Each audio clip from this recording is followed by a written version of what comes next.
Good evening, and thank you for joining us. I am Reba Collin, the Associate Director of Sustainability Projects at NCBA. A couple of quick housekeeping items before we kick off this evening. As a participant, your line will be muted, but feel free to type in questions in the question box on your screen. During the webinar and at the end of the presentations, we will get to as many of those as time will allow. If you are having trouble with your technology, or if you are joining us as audio only, the webinar is being recorded and will be available for viewing in a few days at ncba.org. Just look for the Education and Resources tab on the website. The webinar tonight is titled Economic Benefits of Effective Grazing Management and will feature Dr. Jason Sawyer and Steve Wooten. I quickly want to give a huge shout out to the USDA NRCS Grazing Lands Conservation Initiative for making this webinar possible. Dr. Jason Sawyer is the Chief Science Officer for East Foundation, where he leads the science team and integrates research into the foundation's ongoing ranching opportunities to enhance and enable effective decision making by stewards of working lands. Jason has over 25 years of experience in research and production management, where he has led and coordinated applied research in both intensive and extensive livestock production systems. His primary interests have been development of strategies to enhance the sustainability of beef production systems, development of valid indicators of sustainable production, and the improvement of ranching systems value. Previously, Jason served as professor and research scientist at the King Ranch Institute for Ranch Management, where he worked to develop innovative solutions in ranching systems. He also served in research, teaching, and management roles for Texas A&M University's Department of Animal Science and McGregor Research Center, in research and extension roles at New Mexico State University's Clayton Livestock Research Center. Steve Wooten joins us from Beatty Canyon Ranch. Steve and Joy his wife Joy have shared 47 wonderful years of living the rural lifestyle with their family. Their daughters Nikki and Erin contribute to their multi-generational faith-based ranching enterprise in Colorado's Purgatory River Canyons, where the family has raised cattle since 1929. For nearly 30 years, they have managed a rotational grazing plan with their Red Angus herd, focusing on range health and strong maternal line. To adapt to drought and market fluctuations, they have diversified into big game hunting, landscape stone sales, and modest vacation programs. He has been on the Colorado Cattlemen's Association's steering committee since 2009, the Colorado Cattlemen's Agricultural Land Trust Committee since 2010, and the U.S. Roundtable for Sustainable Beef since 2017. In 2023, he was appointed to the Colorado Brand Commission Board of Directors, and Beatty Canyon Ranch received the NCBA Region 5 and a National Environmental Stewardship Awards in 2020. At this time, I'm going to let each one of them take a dive into the economic value of grazing management. And Dr. Sawyer, I'm going to open it up to you to start this conversation. Great, thanks, Reba. Bear with me just a second here. We'll see if we can share the screen. Can y'all confirm that looks okay? Yes. Okay, perfect, thanks. Well, I appreciate the opportunity to be with y'all this evening, and thank you very much, Reba and NCBA, for putting this on, for the invitation. What I'd like to do is kind of just walk through a few things this evening, and really for those of y'all that are playing along at home, I'm actually kind of following the outline of the grazing management planning workbook that's available through NCBA. As kind of a template to help you refine your grazing plan for your business. The beginning here, I really want to talk a little bit about East Foundation and our resources, goals, and objectives. And East Foundation, as far as ranch resources, we operate in deep South Texas on 6 non-contiguous properties, but we operate as one kind of integrated system. So you could think of these 6 different ranches as pastures, you know, in a larger ranch. Our westernmost property is kind of our headquarters property, and that's the San Antonio Viejo that you see on your screen there, where I've been all day today, and we're fortunate to be receiving some beneficial moisture as we speak. On the ranch, we operate primarily as a cow-calf operator. We do retain and run stocker cattle, primarily our own production. And really what I want you to see out of this, the 2 highlighted numbers there, our kind of target, what we think our current capacity is about 3,500 mother cows. And so that would be cows that we expect to calve within the year.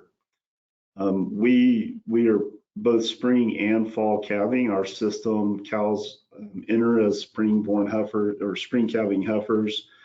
At their first failure to wean a calf, they are transferred to a terminal fall calving herd, and if they're not successful in that herd, then they're sold. We operate the ranch as part of our overall mission for the foundation, which is to promote the advancement of land stewardship through ranching science and education. And the important thing is that the ranch is an operating company. In fact, the revenue, excess revenue from the ranch, profits from the ranch are used to fund the charitable mission of the foundation. And so it's really important to us that the ranch be run in a business-like manner, because the success of the ranching business is how we can be successful in our overall mission. Toward that end, the management purpose, so our management team at the ranch, their lens is on maximizing the long-term value of a South Texas ranch. And so for us, when we think about goals and objectives, really that notion of maximizing long-term value is the primary goal. And we think about these several different concepts as we go about our business. What does it mean to be sustainable?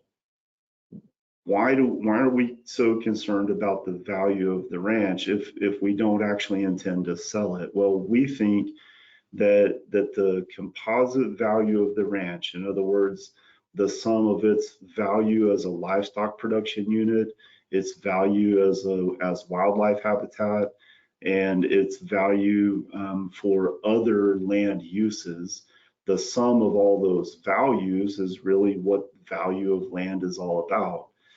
And that everything that we do that changes those values for good or for ill are really some of the best metrics for our long-term stewardship and sustainability. If we're not increasing the value of the ranch over time, and therefore the value of all of those systems that operate on it, then it's unlikely that the ranch is actually sustainable. And so as we do that, we need to make series of decisions, and we believe that better decisions come from better information. And so we want the ranch to be a laboratory for knowledge creation. In fact, one of our mantras is that we manage by experiment. We're not afraid to try things. We want to innovate so that we can continuously improve and create more value for the business.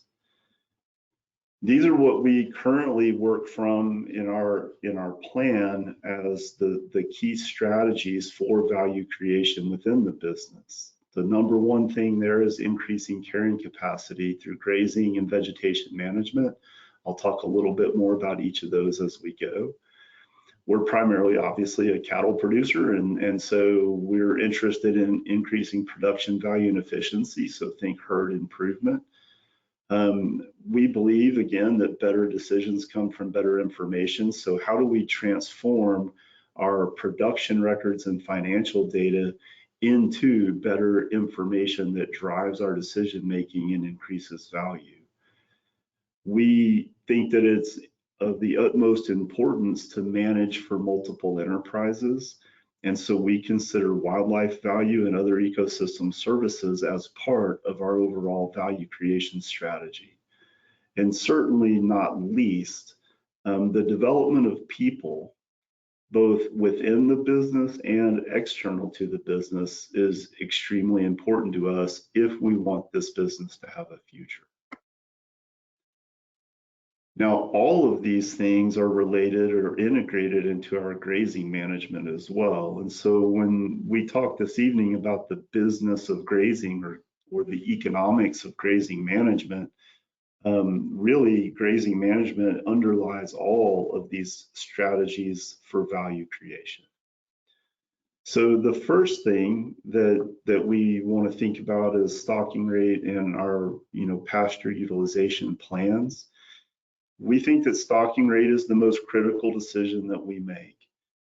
And this notion of balancing the demand for the forage resource with the supply of forage available to us, finding efficient and effective ways to utilize an appropriate amount of that production while leaving sufficient residual forage to drive regrowth and facilitate other ecosystem processes, that stocking rate is the fundamental driver of all of those things. Now, the thing is that we can't really set a stocking rate once and then walk away from it. This really for us is at the center of our adaptive management processes. We think too that with stocking rate as kind of a central driver of decision making, that our goals for increasing capacity over time, how do we change carrying capacity? Probably that starts with stocking rate and then how we apply grazing to the landscape. If we do that in ways that improve the forage resource, then we increase the capacity of the ranch over time without purchasing more acres. And that's a fundamental value creator.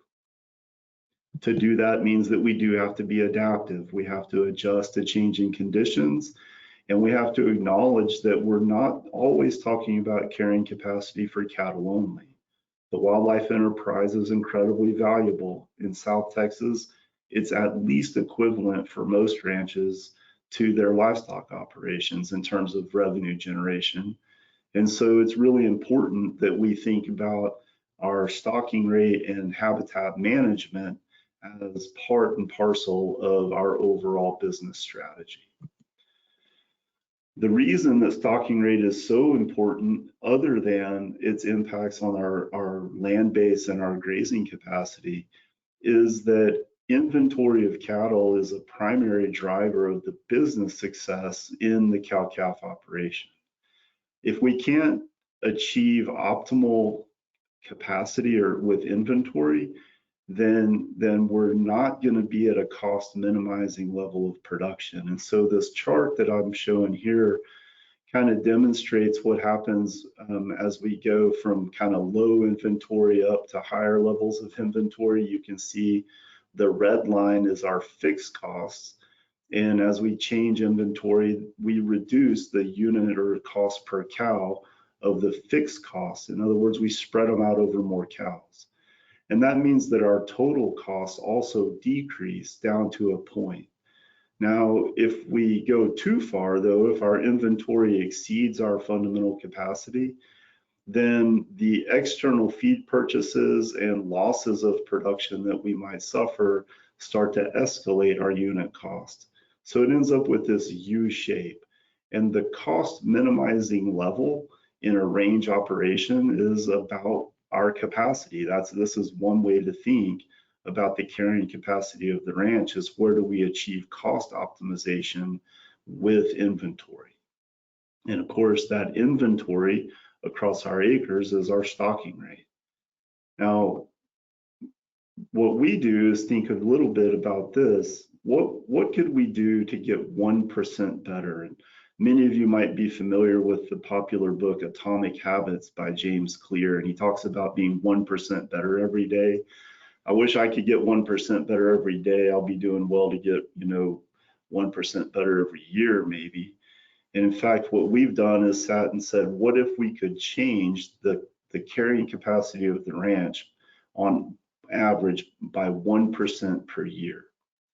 If we did that, the result is what you see in this graph to the right. What we're showing there is the net margin per cow. And so that's our expected revenue. And I didn't do any price adjustments. This is flat revenue across the 10-year horizon. But just by increasing capacity, holding costs and revenues constant, what happens is we actually change the unit margin for every cow on the ranch. And of course, we're adding cows. And so with this 1% increase over a 10-year period, we end up with a 10% overall increase. But we could afford, if we charged ourselves 15% for capital, then we could afford to invest $72 per cow on the ranch to achieve that 1% increase in inventory over the next 10 years. So we use this to think about how we want to make improvements to the ranch, what our grazing strategies are, and how we apply stocking rate and grazing method in order to try to achieve what seem to be really small changes in overall carrying capacity. We'd also use this to think about other range improvements. I'll talk more about those in a minute. Now, the problem is that stocking rate in our environment is always a moving target. This is why we're so focused on adaptive management. How do we adapt to variation in rainfall, shown here in the bars, along with the variation that creates in forage production, shown here in the dark green line? This is from the rangeland analysis platform for one pasture at the San Antonio Viejo. And you can see that there's somewhere around a 3,000 pound per acre difference from the best forage growth years to the worst forage growth years. And sometimes those years are only 1 or 2 years apart. And so that level of volatility in our forage base means that we always have to be adaptive, because if we stay fixed, if our fixed stocking rate, say, is the yellow line, but our capacity is the red line, then in some years we're way understocked, and in some years we're, well, way overstocked. And so what we want to do instead, to avoid something like you see in this picture here, which actually came from one of our pastures about 8 years ago, is have an adaptive approach to stocking. This can be a little challenging with a cow-calf operation, more so than it is with a seasonal or stalker type operation, where adding and removing cattle is a little bit more flexible. But what we do is we plan a year in advance. So our primary strategy is to allocate 25% of October standing crop to the cow herd or to our grazing. And by doing that, we are pretty confident that we'll make the year without having to move pairs or interrupt the production flow. It's pretty difficult just to gather cattle in our environment because of the brush, just the landscape that we operate in. And so trying to find fixed points in time where we can make adjustments is really important. And then within the year, because obviously I can't forecast the year very well, and we're pretty conservative on our allocation to cows, then we'll retain stockers for longer periods of time when conditions suggest that, or when pastures need a little more grazing, or we'll go ahead and move calves sooner after weaning when we're a little bit short. And so the within year adjustments we primarily do through retention or even purchase of stockers in really great years. And then we'll move cattle off a little faster without really having to change our cow herd other than once a year. Now, because we have dual calving seasons, we can make adjustments once for the spring herd and once for the fall herd, but we don't really change a cow herd more than that one time per year. Now, I mentioned grazing or management by experiment, and so here's a good example. The little map that you see there is the north unit of the San Antonio Viejo, and we've set that aside to sort of practice different grazing strategies, and so that we can always improve our grazing across the ranch. Right now, what we've done is set up, and we do this over a period of years because you can't make a decision on 1 year's worth of information. But we have these pastures stocked at 2 different stocking rates, either that 25% of forage allocation or half of that at an extremely light stocking rate. Now, I'll tell you right now that that stocking rate that uses 12.5% of the forage for cattle grazing is not really economically sustainable.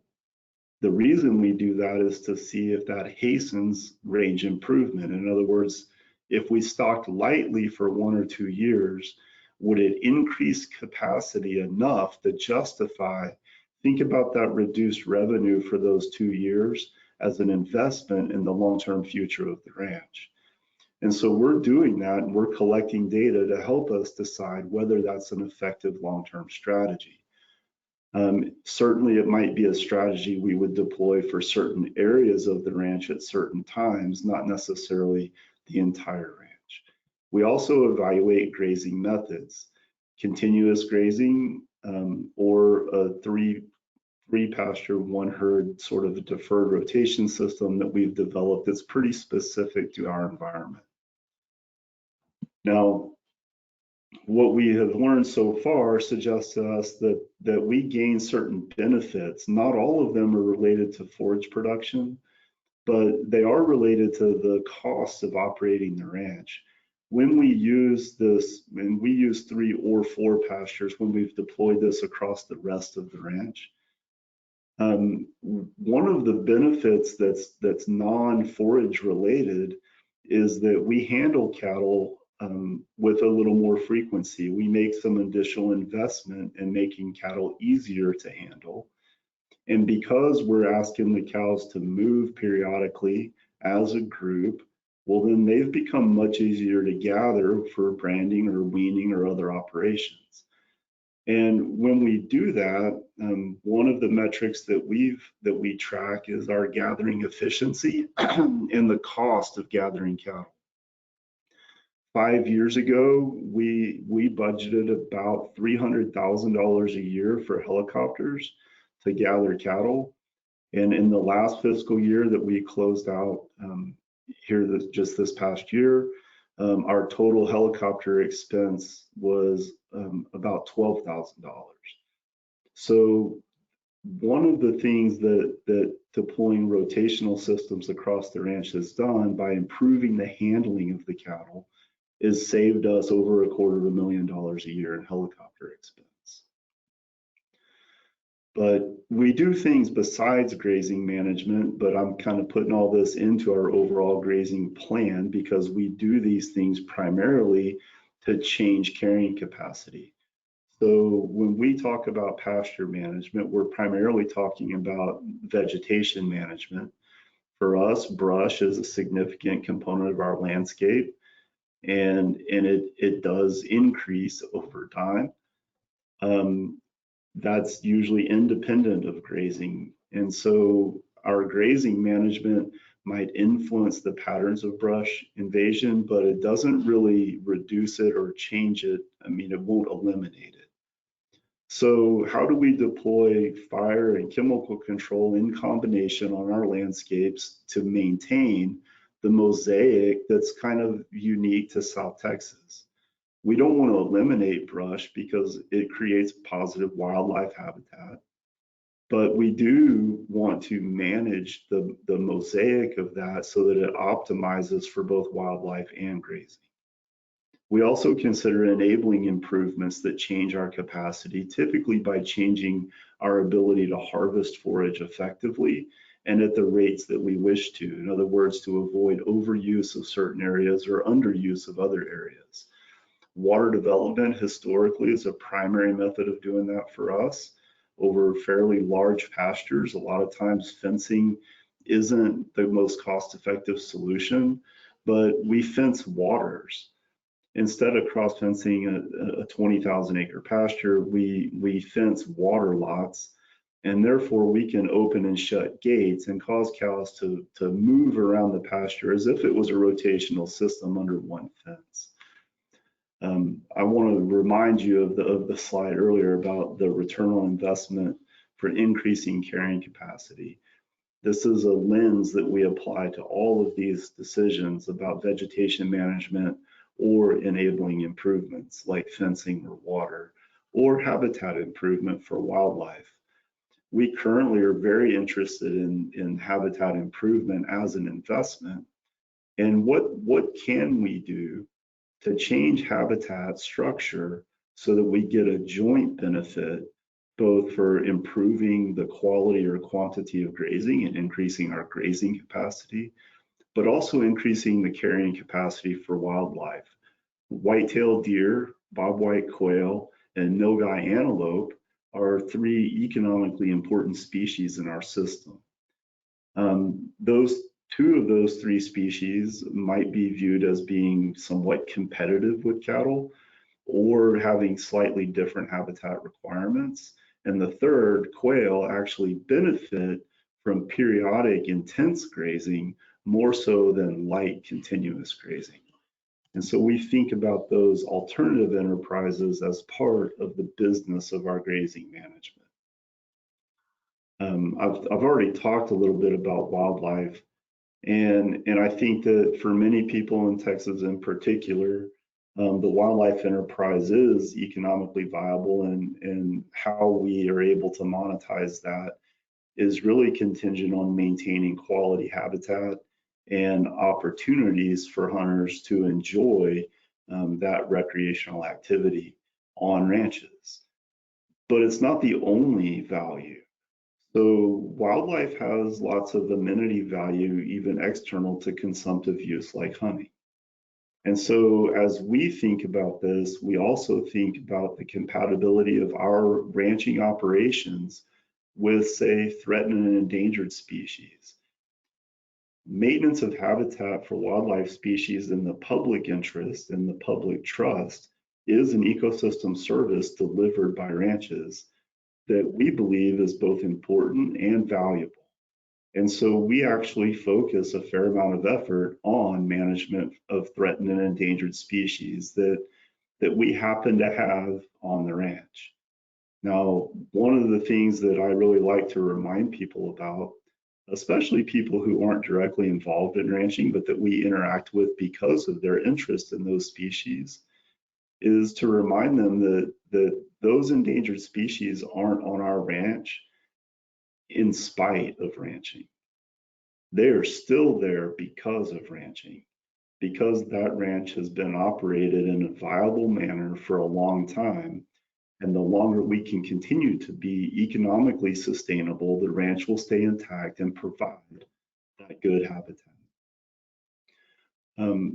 We are interested in how our grazing affects various wildlife species, and I know quail maybe don't get a lot of attention in other parts of the country, so I thought I'd show a little quail graph here. This is mainly to say that really rainfall drives quail, and the effects of our different grazing strategies on quail populations is really small relative to the effect of rainfall. But what it means is that it's important that we manage grazing in a way that allows us to optimize the capture of rainfall, and that's beneficial for those wildlife species as well as for our livestock operations. When we think about setting stocking rates and these pasture management, you know, in the face of very highly variable precipitation, we do think about it as a risk proposition. And so there's a bunch of graphs on this slide, but what I want to point you to is the table down on the bottom left.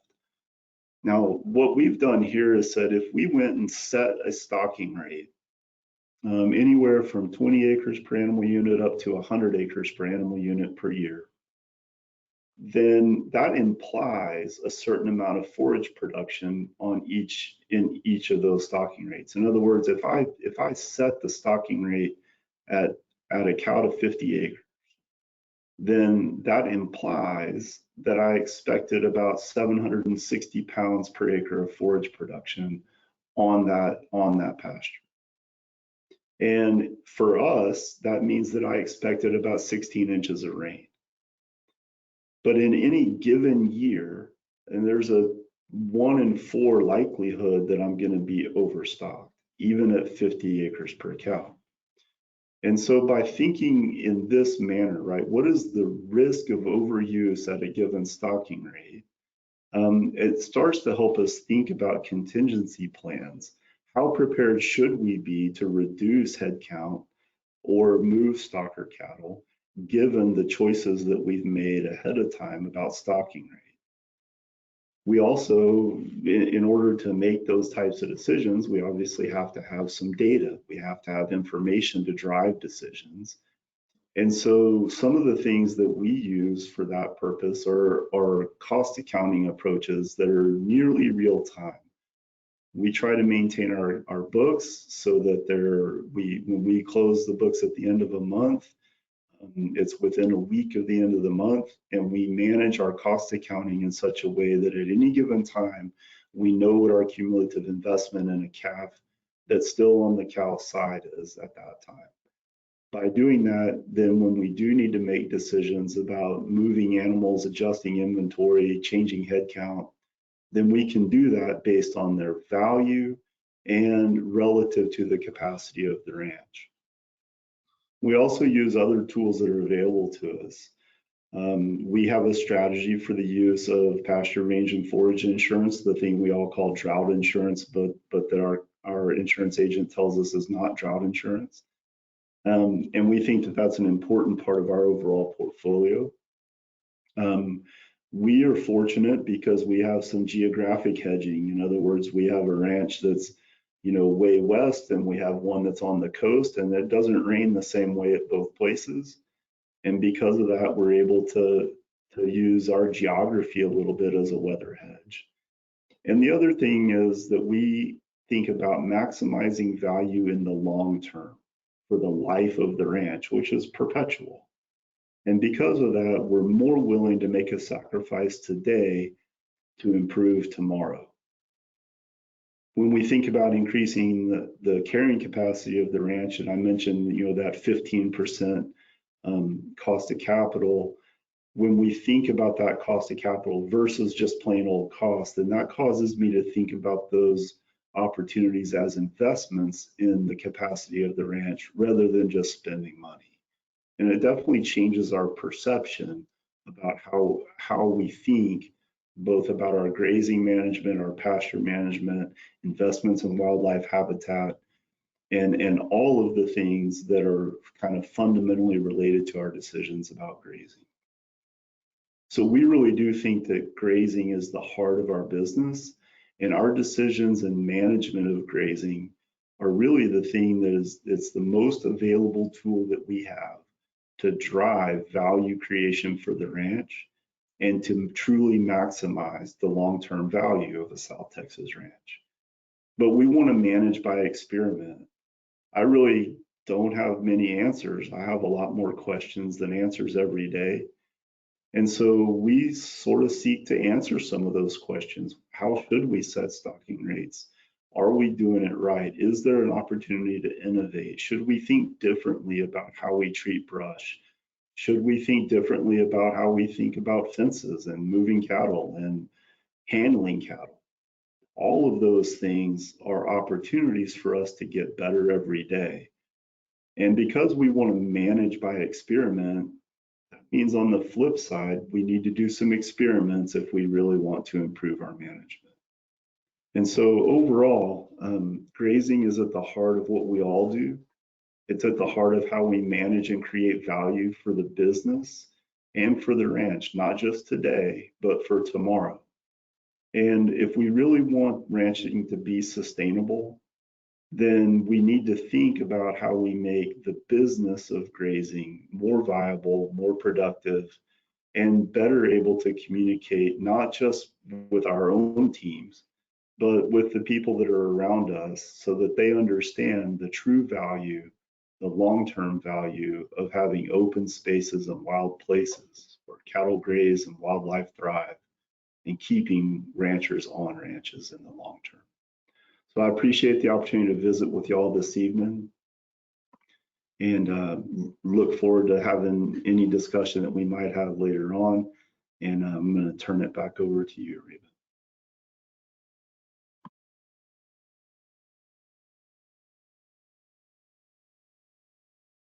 Ready for you, Steve. Thank you, Reba, and thank you all for the opportunity to I consider it a privilege to share some of the concepts and technologies that we've incorporated on our 600 head Red Angus based cow-calf operation in Southeast Colorado. You can see here that we live in a pretty tough environment in the Purgatory River Canyon of Northeast Los Animas County. And we do, like Jason was talking, pinyon juniper is an encroaching species for us. And the complexity of the ranch is we have canyon lands and then up top mesa savannas and then into another canyon.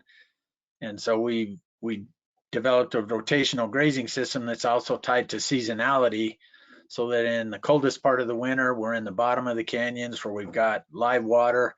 And then as we get to midsummer, we're generally using most of the mesa tops just for the 15 degrees cooler environment up there.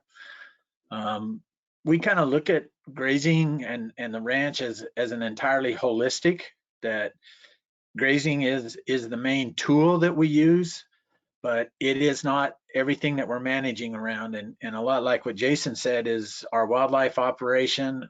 We inventory key critical species.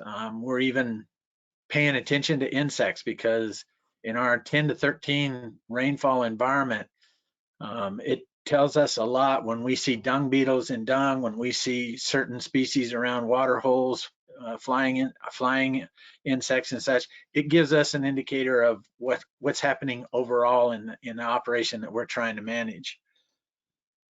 Today, we're generally averaging 90 acres per cow unit on our home ranch and on our leased ranches. And what drove us to that was, since 1997, we tried the game of destocking and then build back up, and destock and build back up. And it was just a frustrating model to always be gaining and losing cattle based on what's been happening in this 23-year period or longer. And so we picked a point where we could manage as if we're in a drought every year. And then years that we're not in a drought, that we've got abundant rainfall, those are actually healing years. Those are building back years of root capacity and above ground forage tonnage, and they don't bother us. And what the cool result in that was, when we quit playing that game, we increased some of our key performance indicators in our herd in cows, and then weaning weights went up and stayed up, to where we no longer need to have those total number of cows that we were trying to maintain at one point. Reba, go ahead and go to the next slide, please. So we started a rotational grazing plan. In 1980, we had a school down in Albuquerque with Alan Savory at the Center for Holistic Resource Management, where the concept of utilizing paddocks, as he called them, and moving cattle instead of staying in the same pasture with the same cattle year over year over year was introduced to us. And then in the 90s, I was fortunate to attend Dave Pratt with the Ranching for Profit School, and then worked with Kurt Godzia with Center for Holistic Management out of Albuquerque. And then in 2003, after a 6-year period of extreme drought, we had Dr. Tim Steffens come in, and for a month, we had 2-day meetings each week as we talked about what's the process. If this is going to be as long as what they project it to be, a 30, 40-year cycle, we're going to have to do some real changes to the old traditional methodologies. And that began our first written drought mitigation management plan. And today we still use it. We have trigger dates. And part of why we picked those trigger dates is if we have to do a herd reduction. I don't ever want to have to do it like I did in 2002. And that was half the cow herd went to the sale barn and we virtually gave them away. And then half the cow herd went to central Kansas, and we broke even on that cow herd, but we lost a lot in terms of total production in the herd while we built back.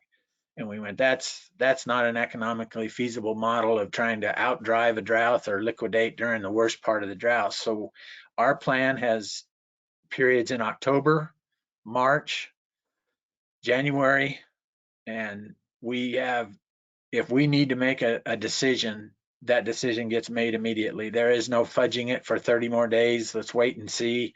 Those have been very successful trigger dates for us to be able to utilize some value still in females that are leaving the ranch prior to calving, post calving, or following preg checking in the fall. The other thing that we did is we took a real hard look at our plan. I listened to Bert Teichert a lot about a low-cost operation.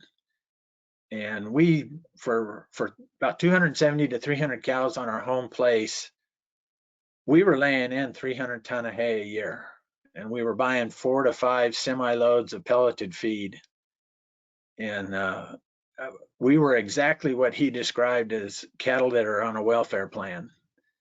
And so coming back with those young cows back to Colorado, we decided this is the opportunity to make those adaptive changes and learn and create a cow herd that lives off of vegetative resources with supplementation, but not feeding. And so we reduced our hay consumption down to the only hay that we bring in is for the first calf heifers and the yearlings, and then 10 days of snow cover for the entire mature cow herd. And now we're down to 2 semi-loads of pelleted feed, and that pelleted feed is for those yearling heifers, the first calf heifers, and then the weaned calves in the fall. The cow herd lives off of tub feed, and we'll put tubs out that'll last 14 days in a pasture, and then we'll come back, and if we are at a point to move those cows, we'll move them, and then we'll replace those supplements in that fresh pasture. But we're not going to run rubber, diesel, and steel like we used to, and we've reduced significant costs by doing that for us. We also look at rest period, as this slide tells us, that's our #1 period that we work on. Not total days in a pasture, we track that, but what we're really looking at is how much of an entire growing season can we get our pastures before we come back in. And like I said, we're in a 10 to 13 inch rainfall. Very, very seldom do we get to utilize a pasture in the spring and then again in the fall. It's rare that we can, but most of the time we figure 1 time per year is what we'll use. Next slide, please, Reba.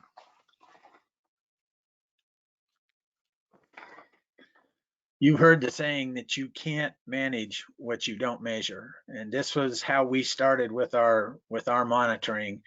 Dr. Steffens and others talked about using line transects and taking photo points. We take 4 photo points, north, south, east, and west. We take a photo point in that meter square.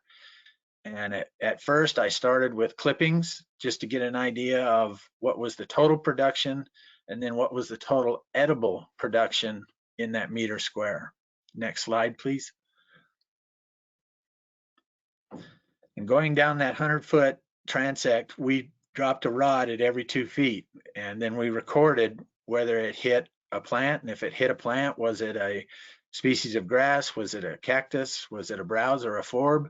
Did it hit bare soil? Did it hit rock, or did it hit dung? Next one, please. And this is a picture with J.J. Autry of the Nature Conservancy, and what we're evaluating is the response time post-drought to when we finally got some late August, September rain, and how quickly we got response. And we attribute that to that rest period that we keep plants in real good condition. And when they do finally get moisture, their roots are in strong shape. They can get a leaf up quickly and start generating more energy back to the root, plus build more leaf in a quick manner. Next one, please. This is a spreadsheet, and as I showed you before, we were writing everything down in the 1990s and early 2000s. And this is an example of what we used to track our own usage, but we share this with NRCS as part of our grazing management with our equip projects.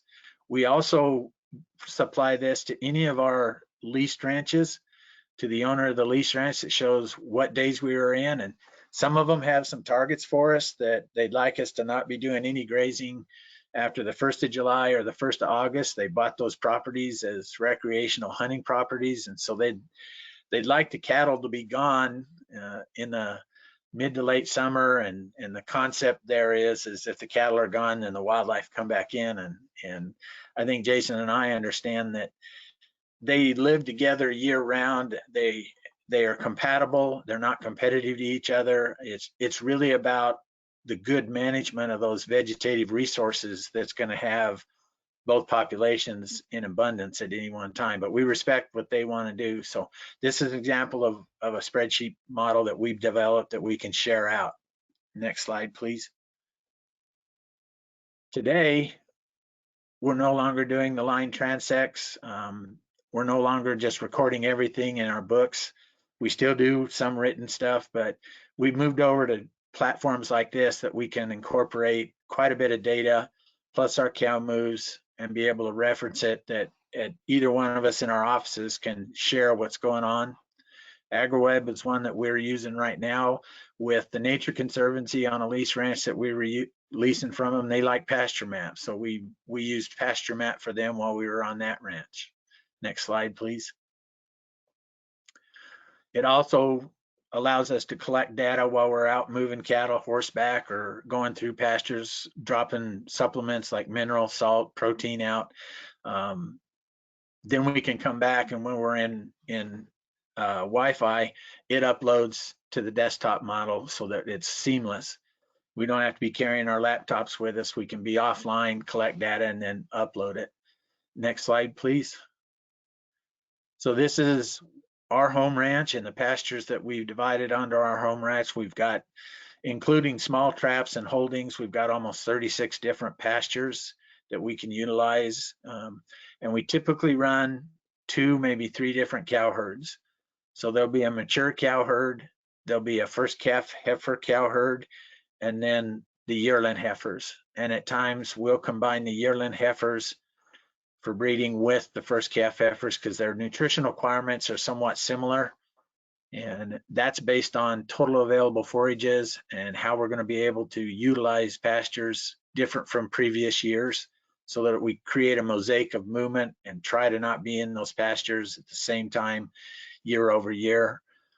Like I said, trying to get as much season-long rest period as we can. Next slide, please. So this is our newest venture with Billy Cook and Enriched Ag. And this one allows us to capture tremendous amounts of data. It's a camera that we can mount on our UTV or on our pickup. And I can drive through a pasture, checking all the waters, dropping off supplements at locations that we're trying to entice cattle to come into an area that they may not necessarily want to use, but with the use of supplements, we can get them to go into that area. But I'll pick up 3 to 5 to 7 miles of pictures taken every 6 seconds. When I get back to the ranch, I upload it. Then the folks at Enriched Ag begin to calculate, and their algorithms will send us back a notice of percent of bare ground, the species diversity within the pasture of grasses, forages, browses, and forbs. And we also can pick up photos of wildlife. We can pick up photos of cattle, and of course they'll do the same thing as we do. We'll take a look at them and what's their body condition score based on the year, based on the forage condition, but they do that also with us. And so we're getting way more data back about a pasture, covering a larger area of the pasture than we ever could with line transects. We've always discussed with each other as we move out of a pasture, what did you see in the part of the pasture that you were horseback in? Did we get good utilization there? Did we overutilize it? What did you see? Rainfall can be different across the pasture at any time. And so we visit about it, but this gives us a tool that if we really want to follow it year over year over year and see trends, especially bare ground coverage, we've got something that's more than just our conversations. Next one, please. So this is an example of one of the trips that I took last summer. You can see the small blue line that tracks where I went, and then just an example of some of the data that initially gets there. And when you go deeper into it, like I said, you can see what your percent of bare ground was, which last summer, our percent of bare ground was super high. Our total tonnage vegetation across the ranch was low because of the second year of a severe drought. And we had already made some reductions in the early part of the growing season, moved some cattle over to a leased ranch that had some deferred pastures. And then come October, we put 70 head of cows from off of one ranch and reduced this ranch by 70 head by moving to a different one. So we had some flexibility, but we still had to do an overall reduction to make things work in our operation. Next slide, please. We're in our third year with using vents. We have a leased ranch with the State Land Board of Colorado, and it's predominantly an open savanna ranch like this one, but it has really large pastures. 3,000 acres is a small pasture on it. Some of the pastures are 7,000 acres or larger. And in southeast Colorado, to run a fence across that pasture, a 4-wire barbed wire fence, is anywhere from $10,000 to $15,000 a mile. And these pastures might be 3 miles long and 3 miles wide or more so. And we've got enough elk, deer, antelope population on it when we have tried to run electric fence or electric tape.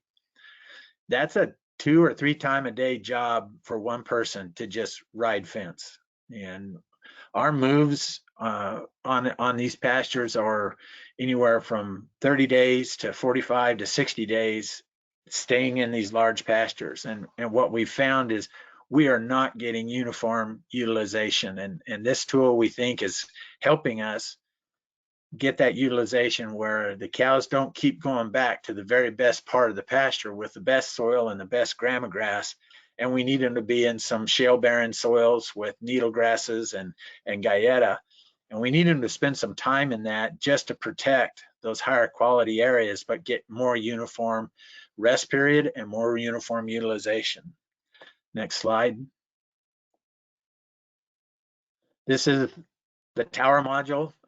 It works off of cellular connectivity between us at our desktops and it, but then between this model and the cow herd is a low RAN signal. So it can cover, each one of these covers about 12,500 acres. We're running 2 of these on 25,000 acres. They say that they can go more than that, and we're at the limit what they say it's getting, and we get good connectivity to the collars. Next slide, please. This is an example of their type of collar. It is battery operated. It does not have a solar powered unit on it, and it functions to give them multiple warnings. Their furthest out warning they'll get will be a beep on it. As they step further towards the edge of the polygon that we put in there, they start to get a rumble. And if they get clear to the edge where we want them to absolutely stop, they get a shock, and it's a shock similar to an electric fence. And it doesn't take long to train. Our cows trained in 3 days to it, and we feel like it's doing its purpose for us. Next one, please.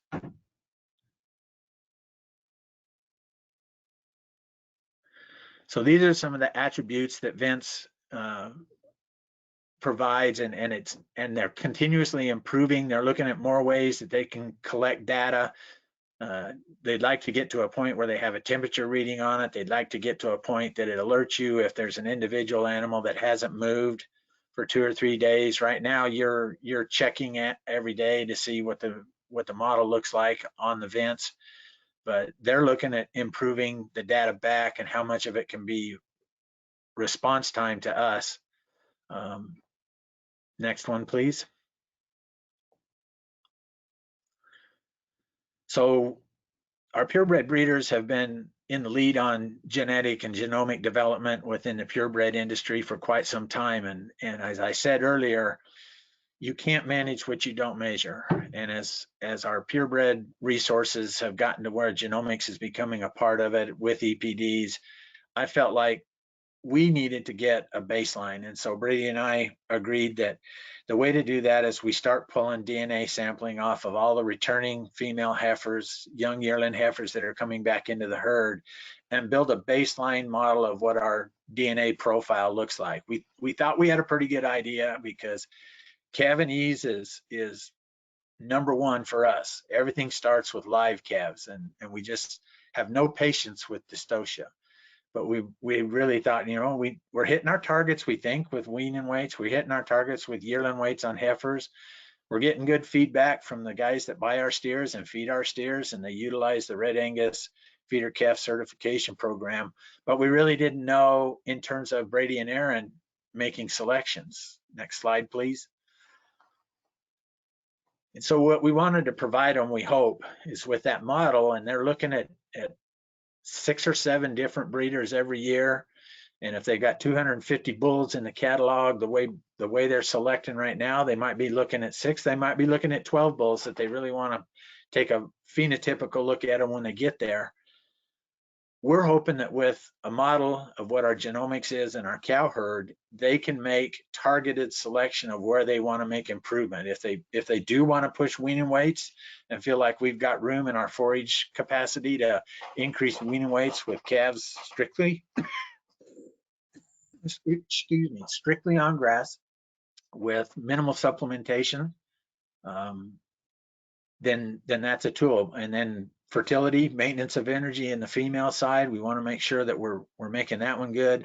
In our short grass, nearly desert environment, milk is not something that we push real hard. We feel like the Red Angus average milk is right where our herd needs to be, because if we push milk, the indicator to that is you lose fertility. And so we're happy with the percentages of pregnant cows that we're achieving right now. Next slide, please. As I said, calving ease is number one, and it applies to animal health and well-being, and it's an efficiency factor. We expect of the cows that are bred in the fall, we expect 98% of them to bring a calf to branding. I wish I could target that at 100%, but I know that no matter how much we try, God doesn't always make a perfect pregnancy. And some pregnancies just aren't viable, even though you've checked in October and you're calving in February. Some aren't viable. So we give a 2% loss for unexplained reasons. And then there again, from branding, we expect 99% of those cows to bring a calf to market in October. And so we're just not going to put up with dystocia. It affects the calf. There's data out there that suggests that calves that go through severe dystocia are stunted even in feedlot performance. And then you're looking at performance in your cows. How many cows that suffer dystocia do not breed back and have problems with that? And so they're just compounding against you in terms of trying to be as efficient as you can with your cow herd on narrow margins in markets. Next slide, please. So risk management is also a factor. We're using the pasture rangeline forage as a risk management. When we first started talking 10 years ago with them, we felt like what we want this tool to do for us is if we're in a drought and we've got a 30 to 60 head reduction, or even if we go from our typical weaning weight of 575 pounds and we drop back to 525, 535 like we've seen, can we model our intervals with long-range forecast assistance so that we accomplish a little bit of backfill on the economic side that was lost due to drought? Next slide, please. This livestock risk protection program for calves on cows is one that Brady is looking at and modeling with our agent right now to look and see if we can pick a price point that works for us to hedge against market fluctuation. We're not incorporating right now, but we do have a lot of producers in our area that are using LRP. Next slide, please. So this is what we're striving for, is all these young people that want to come back and be a part of it, that what we do today is trying to ensure that the ranch is viable, sustainable, and productive, so that when they come back, they have an opportunity to step in and continue the learning process. And it's one thing we very much believe in, is every day is a continuous learning. And if there's something out there in the way of another school, if there's another technology out there, we at least want to know about it, whether we incorporate it into our operation that's to be determined if it fits our environment, if it fits our economic goals, and if it fits our herd goals. We'll consider it, but we don't dismiss anything as an opportunity to look at. We discussed a multiple species grazing plan and took a look at it, but we're fortunate in Colorado to have the largest bighorn sheep herd here in southeast Colorado, and any of the species that work with cattle, such as meat goats and sheep, are detrimental to the wildlife population. So in keeping with wildlife as a part of it and keeping those herds healthy, we don't incorporate a two species herd rotation. But that isn't the only thing we look at. We're currently exploring carbon markets and looking at crossbreeding opportunities. So it's an ongoing, continuous learning, continuous questioning. Are we in the right place at the right time with our operation when we're thinking about what are they going to need to be successful? So thank you. Thank you so much, Dr. Sawyer and Steve, for sharing your valuable insights and taking the time to express the importance of grazing management for your economic success. So we had a question come in. What advice would you give an individual or a producer that's getting ready to start a grazing management plan and wants to make sure that their financial success is in consideration when they're starting this plan?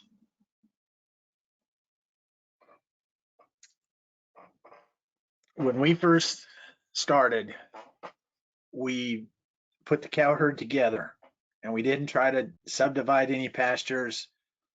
We just took a simple look at, because remember, we're learning to monitor and haven't yet started seeing what the effects are.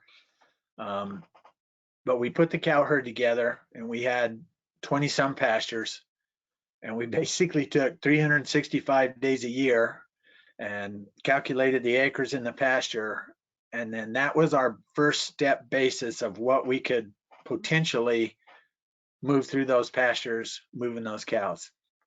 And even at that, we found that in some instances we undercalculated the available forage and had to move quicker. And in other times we left more and stayed on that. At one point we thought we can do a twice around and bring that cow herd around twice in 1 year. And we found out in a hurry in our particular environment, our rate of growth is so slow, even with rainfall, that a lot of times, even if we came back, we had not gained back that full leaf coverage that we went in there in the first time. And so we just stepped back and said, okay, we're going to keep working at this. We keep talking to specialists like Dr. Steffens and others, and asking them to help us keep designing this thing and learning how we can better utilize the movement of our cows. I might chime in a little bit there to Steve's good advice, and the notion that, I mean, first thing is, if you don't have a plan, the best plan is to have one. And then fix it as you go. Manage by experiment, right? You're not going to get it perfect the first time. And then to the point of how do you ensure that your financial objectives are built into that plan? Well, again, start with the plan and be intentional about that. And I think one of the best things that people can do is and get some help. There's plenty of places where you can get help if you're not sure how to step into this or start, but really get a full understanding of the structure of your business and what your cost basis really is. I think that too often we kind of make plans on some sort of arbitrary numbers, or we assume we're going to change weaning weight and nothing else is going to happen, and various other things. So my two pieces of advice to follow Steve's good points are, if you don't have a plan, make one and then fix it later. And, learn from your experience and adjust and keep going, modify the plan, but have one and start. And the second is, along with that plan should be a financial plan that's fundamentally, do you actually know what it's costing you to run your business? And And unfortunately, many people don't. And so it's really difficult to then make adjustments to a plan if you're not really sure what the outcomes are supposed to be. I heard so many times from schools that I've been to the term weakest link. And the plan that Jason is talking at, when you're modeling it and when you're sitting down working on it, what is your weakest link? In Southeast Colorado, it's typically water. Do you have enough water available to put larger numbers of cattle together and become a little more intensive in your grazing while you're focusing on rest periods? Or is finances the weakest link? Or is species, the type of cows that you're running, are they suitable for what you want to do? So that's all part of that plan, but you start with the weakest link, and that may be something that has to be developed for several years before you even begin to think about changing the way the cattle are moved on the ranch. Those are really great points and important for our producers to hear. So thanks for sharing those. One more question that we have for you all. You both talked a lot about stocking rates and how important that is to you guys' operations. What advice would you give to someone that considers themselves maybe overstocked? A strategy for destocking and to let the land recover, but want to maintain their genetic base, which they feel is pretty adapted to their environment, but just what would be your tips for them in destocking? Well, I'll start off on this one. The way I hear that question is, I know I'm carrying too many cows, and so I need to reduce my stocking rate, but I don't really want to get rid of any cows. And I mean that we've all been there, and so I think there's, two immediate choices. One would be, if you feel like you need to conserve the entirety of that cow herd, you have to find some other country to send cows to, and that may or may not be available. Can you lease land, rent land, or can you go into partnership with somebody else in order to conserve the cows so that you can conserve the ranch? And that's, would be maybe one option to consider. The other is, and this goes back a little bit to the notion of what's your cost and why do you love those cows so much? And if those genetics are really fit for your environment, one thing that we know and we have been pretty diligently working toward is not every cow in our cow herd is good.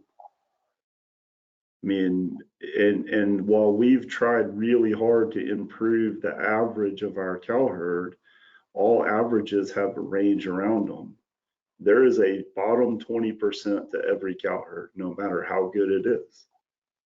And so maybe if you need to reduce headcount a little bit to get through a tough spell, that's the best opportunity you have to really identify what's the bottom 20% and eliminate those. And so by doing that, you are doing what you need to do to manage your grazing pressure and make sure that the ranch remains productive in the future.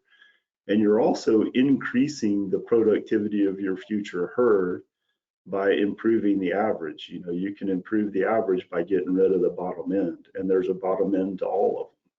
And so maybe those would be two strategies to consider for that. Boy, that's spot on, Jason. I'm of the same opinion on it. And then the timing is another factor. When is the most opportune time? If it's pairs, if it's pregnant cows, there's timing on that you need to plan in advance for. And that's what I was talking about with that annual drought mitigation plan, is knowing 3 months, 6 months in advance when we have to make a decision, because those are opportune times to liquidate different age of females, different class of females. You can derive value out of reducing your herd, and you should be able to exact value out of them. A panic reduction generally is pretty hard on the finances of the business. Those are some really great insights. Thanks for sharing those. We're reaching the end of our time, so I want to say thank you to Dr. Sawyer and Steve for your time this evening and for everyone joining us. Also, a thank you to USDA NRCS Grazing Lands Conservation Initiative for making this webinar possible again. And again, the recording will be available in a couple of days at ncba.org under the Education and Resources tab. Thank you again for joining us and have a great evening. Thank you all.